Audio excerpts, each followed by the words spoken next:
2100 bovins enfermés dans un centre d'engraissement sur une exploitation de 600 hectares. C'est le projet de méga-ferme de l'entreprise Terea qui pourrait bientôt voir le jour à Périac, près de Limoges. Terea, c'est une filiale du groupe Carnivore, géant de l'agro-industrie. À la base, l'entreprise était spécialisée dans la distribution de viande. Elle a ensuite investi dans des abattoirs, des ateliers de transformation et des centres d'engraissement, comme la ferme des Mille-Vaux dans la Creuse.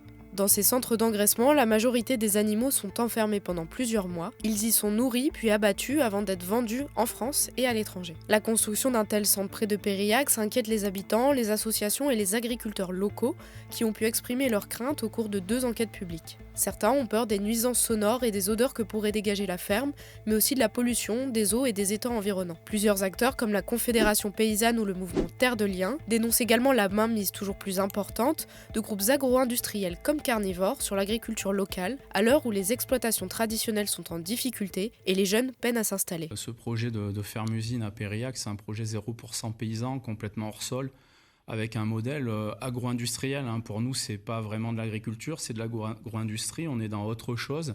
Pour construire ce nouveau centre, l'entreprise Terea a besoin d'une autorisation environnementale de la part de la préfecture. La préfecture, elle a déjà retoqué le projet une première fois et devrait rendre une nouvelle décision le 14 mai. Pour mieux comprendre la situation et les risques d'un tel projet pour les agriculteurs et agricultrices du Limousin, retrouvez notre enquête sur basta.media.